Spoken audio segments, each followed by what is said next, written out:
today's episode, we are diving headfirst into a life essential, something that's like the hidden gem for growth, development, and keeping the good vibes flowing. I'm talking about an ultimate game changer, the secret sauce that fuels everything from small businesses to relationships, families to nonprofits, and even your own journey. Yep, you guessed it right. We're cracking open the treasure chest of leadership. We will be talking to seasoned leaders Jordan and Heather Harger about how we can lead our organizations and our personal lives well.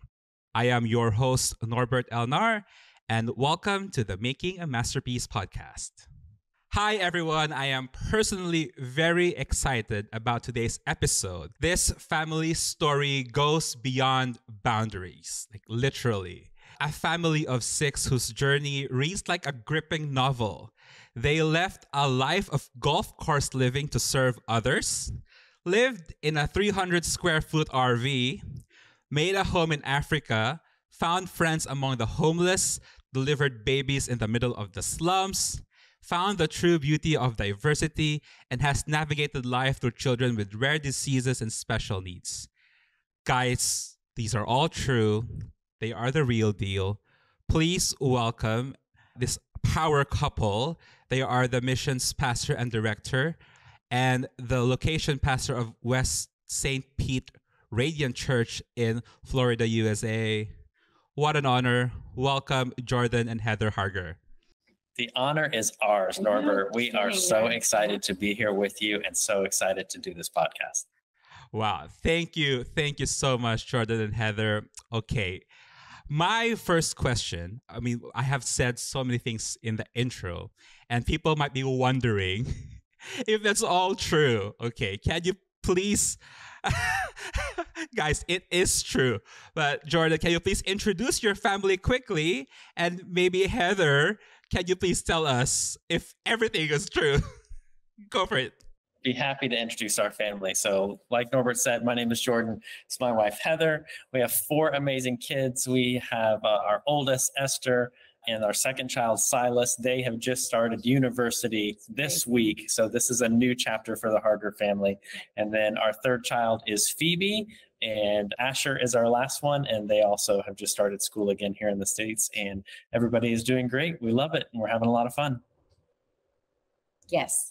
And Norbs, everything you said is true. And when I hear you say it, it sounds crazy. But yes, it is. It's just been our life. Yes. Okay. It is crazy. So just for perspective purposes, you're now leaders of the local church there in Florida. But then, as I've said, you live in the golf course, you live in an RV. Can you just give us like a quick snapshot, just a quick version of the story, how you ended up back in Florida? Okay, so we were really just living kind of the typical American suburban life. Jordan was a firefighter and a paramedic, and we had always felt called to missions. But our second child was born with a rare disease, and we didn't feel like we could go overseas with him. So then God continued to put missions on our heart.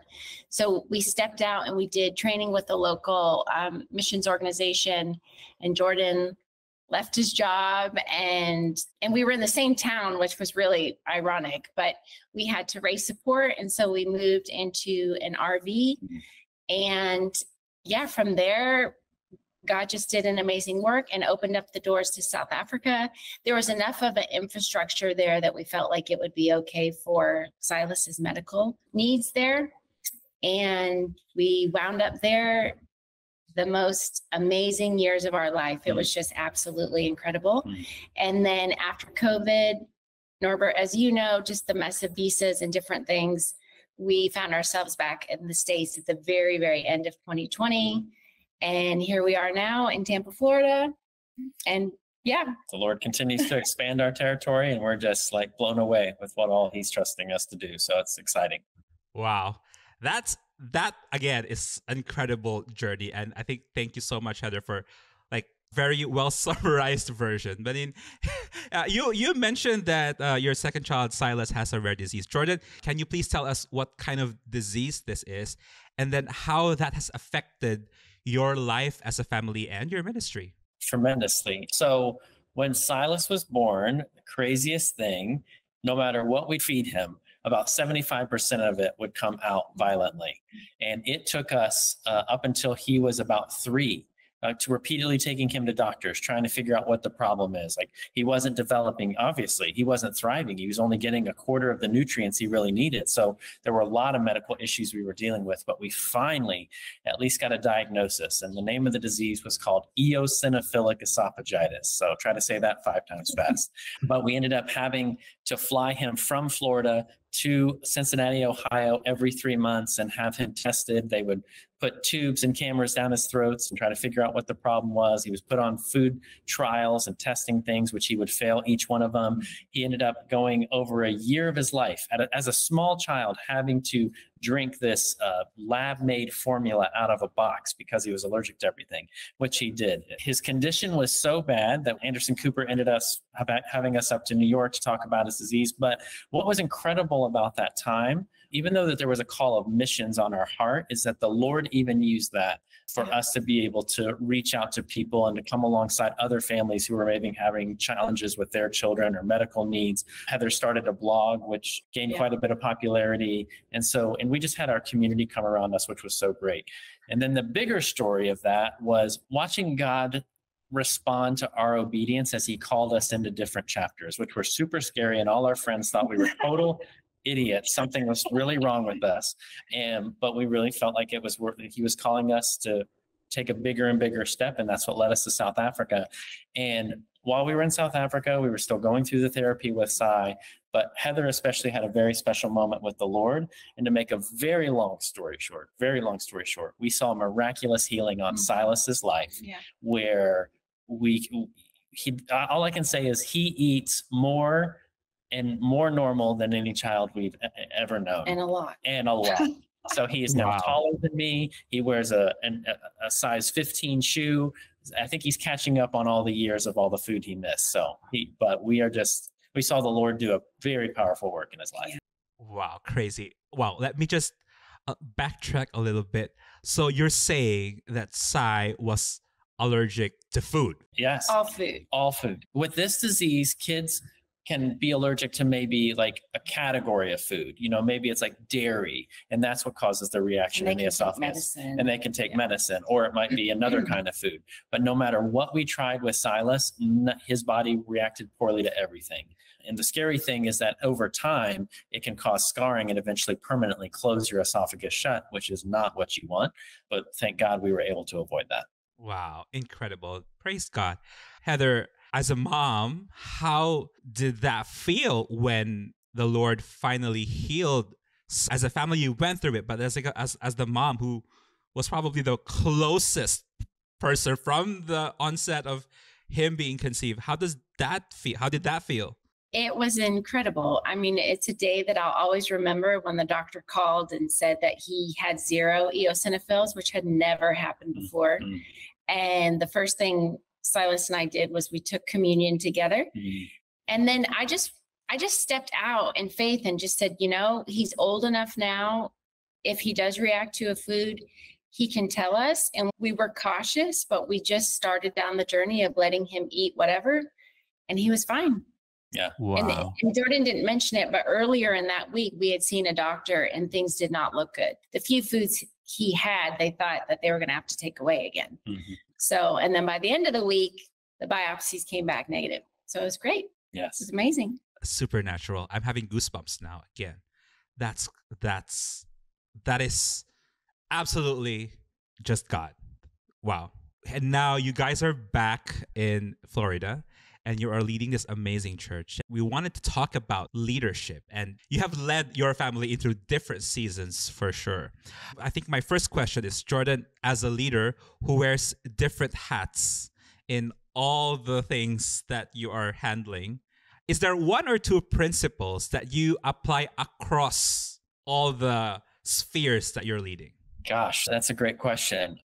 I would probably say it's claiming the peace and confidence that God has me where he needs me to be, and that he has entrusted me with whatever it is, whether it's with my family or my marriage or the job he has me in or the ministry that we're doing, but walking forward boldly and confidently in that.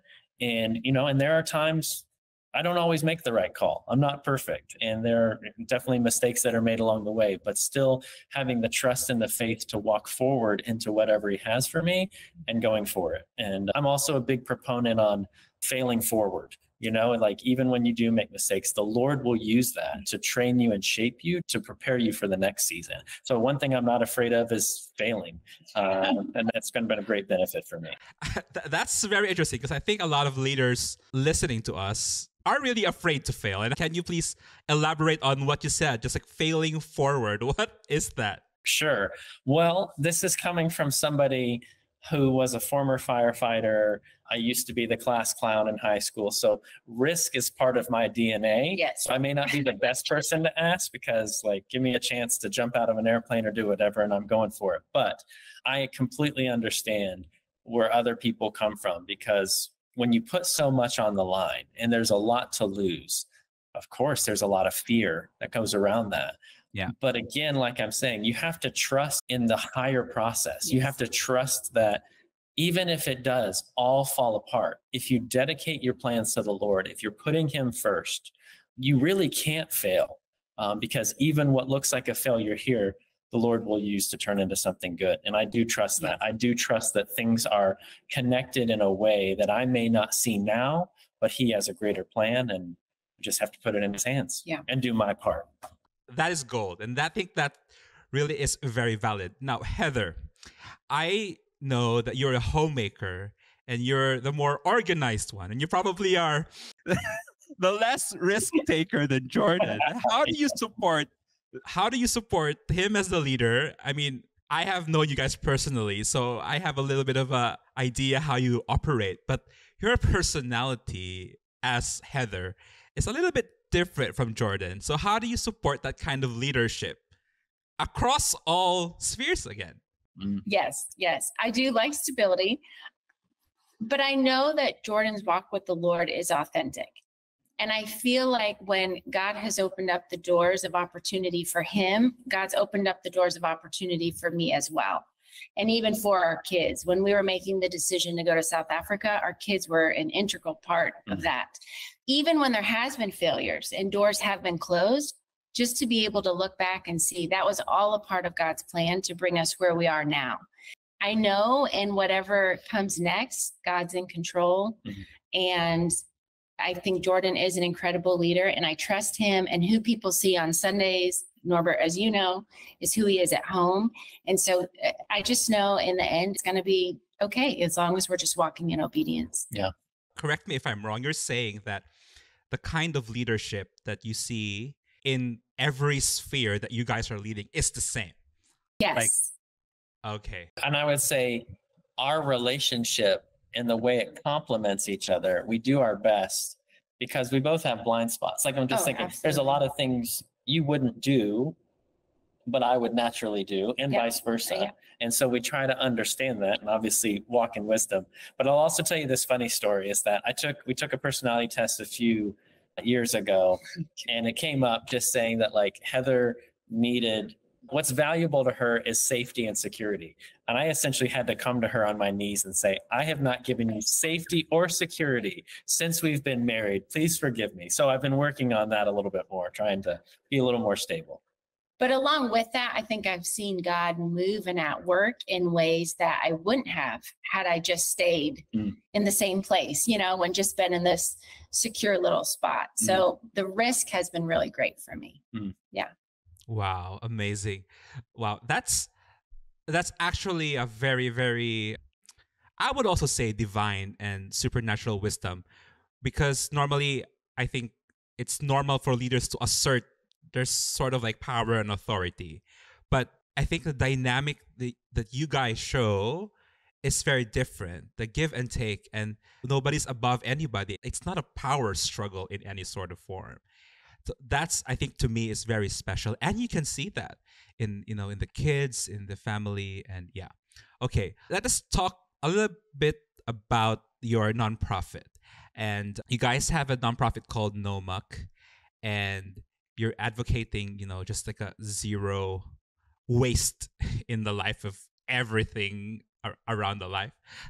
So Jordan, would you like to tell us a little bit more of the heart behind Nomak, and why do you think people should adopt that kind of thinking? Sure, absolutely. Well, the history of Noma goes back quite a ways, and the original like part of it is just really seeking, because everybody has mucky parts of their life, right? That's just part of being a human being. But there needs to be a desire to remove that muck in your life, because the Lord wants to make us more like him. And so we have to tap into that. So that's where no muck comes from. But in our journey and where we've been goes to like what you're saying about God doesn't waste anything. We talked about this a little bit with the failure part and how the Lord will use that. But again, I believe every human being, that the Lord has a purpose and a plan for every human being, every part of their life, that nothing is wasted. Even if it seems insignificant, the Lord has the ability, look throughout the Bible, the Lord has the ability to take the most down and out people and do miraculous things through them. And so we just try to not take that for granted, and really try to seek out the gold that the Lord has out there in the most unlikely places. And Heather, do you think like it's just one aspect of life? Like, is it just being this at a certain area, or is it a whole approach? No, I think for us, it's the whole approach. We have conversations a lot, and this is just within our family, of just when enough is enough, because it's very different even living in the US versus when we were living in South Africa. So what is enough for a person? And I think for our family, establishing what is enough for us. And then the nonprofit is really just helping others in other countries and just helping them be able to move forward in their lives. So, yeah. And that concept of like enough, that's just been one that we've wrestled with quite a while, because when you really get down to it, we as human beings need very little. Like what we assume we need often doesn't match up with what we really need. And when you get the right perspective of your life, and especially when you see how other people live in the world and compare it to that, you realize how much luxury and how many gifts the Lord gives to us that are just extra and on top. So if you live your life in a way where you keep that in view, I have changed my attitude of just thankfulness and the way I view my life, and looking around at everything and not assuming that I'm entitled to it, but that it's all a blessing, every bit of it. And that is huge in how we walk forward, how we parent our kids, how we do our ministry, how we treat each other. That plays into every part. That's spot on. I think a lot of the world's problem will be solved if people just see it in a thankful, grateful heart that's not wasteful. I think it can solve a lot of problems. Okay, that's amazing. Guys, you run a household, you run a nonprofit, and you also minister. Not just run, but minister a church. What are the typical challenges that you face together, and how do you handle them? How do you handle these conflicts or issues together, especially when you don't necessarily agree with each other? Yeah.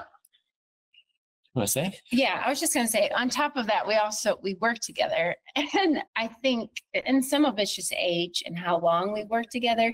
We definitely know what we're strong at as individuals and what we're not. And I think we've just learned to partner in that really, really well. Yes, I agree. Jordan can have really hard conversations with people, and he's great with it. I sleep well at night. Yes. Heather can have the same conversation. Oh, yes. Should be ruined. Yes. Yeah. I'd be up in the night praying because God would be saying, stop worrying, Heather, stop worrying. But, I often have to keep his to-do list and help him stay on track in the simple things. Absolutely. So I think that's really so much of what our marriage has been, even in how we parent.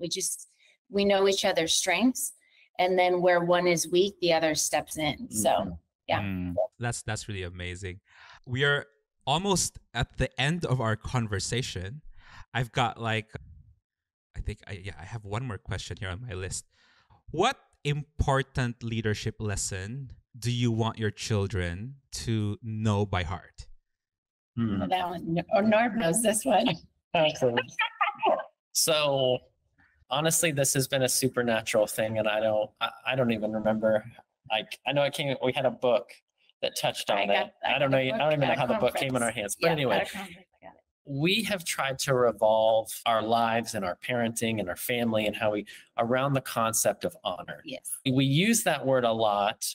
And I'm not sure that we as people use it a lot. And I'm not sure we understand what that concept really means, and that there's a difference between honor and respect. And how are those different? We could get into a whole nother podcast episode on that sort of thing. Yeah. But when we define honor with our kids and is treating people as special, doing more than what's expected, and having a good attitude.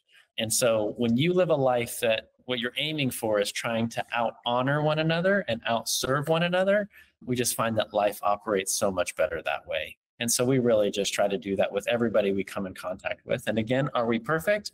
And do we make mistakes? 100% yes. But we try to correct that quickly and get back to the honor that we really want to get to. So that's really kind of been the Lord has given us as our core value as a family. It's been timeless too, because I think we started when the kids were 2, and it is just as relevant now with the 17 and 18-year-old. Yes. So, yeah. Sure. That's right. And I believe it evolves in every year, right? It's sort of like the meaning also changes, and it gets, wow. It's absolutely agree. Leadership that's enveloped in honor, that's honoring God, honors people. Yes. Wow. See what I did there? I tried. I do. Wow. You tied that. Yeah. Wow. Great. Wow. Guys, I want to end this episode with giving you guys a chance to just give a practical piece of advice, especially to our listeners who are like maybe a married couple or a family who is leading some sort of ministry or a church, or even in their own family as the leaders of the house. What do you think has worked for you, and what would you love to encourage them? As far as for the wives or mothers, just realizing that life is about seasons. You know, I am able to do a lot work-wise now that I wasn't when the kids were little. And I see a lot of young moms struggling. And it is just realizing that everything is a season. And sometimes with your kids or ministry, things will seem harder than another. But, you know, if you just persevere through and just lay it before the Lord, you're going to get through it. And I think, too, not rushing the process. We're doing much more in ministry now than, at least me, than when the kids were little, because I can now. So just realize capacities that. change, Capacities change. Mm-hmm. That's it. Yeah. For sure. And from my side, what came to mind for me was, we talked about this a little bit throughout the episode, but know yourself well. Like get a proper God perspective. Like, and you can have some people that you trust speak into that as well to help you see any blind spots, but really do what you can to understand the way the Lord has made you and wired you. We've talked about our personalities being different, and be content with all that you are, like your pluses and your things that maybe aren't as strong, and walk forward boldly in that. And then what goes with that as well is view other people through God's eyes as well. Yes. And that's going to radically change, because how you view people is going to determine how you treat them and how you serve them. Yeah. And so make sure that you have the right set of glasses on when you look at, because it's so easy to see some of the stuff, the mucky stuff, right? The muck stuff that we talked about on the surface.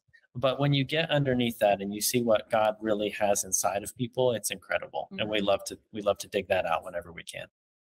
Absolutely. Wow. Thank you for sharing your hearts, your experiences, and just your love for people to us, Heather and Jordan. I personally thank you for everything that you have sown into my life, and it's been an absolute honor to journey with you. And how do our listeners get hold of you? Where can they find you? How do they get in contact with you? Our Instagram is wide open. That's probably one of the best ways that you can reach us, and DM us through that. That's at No Muck Media.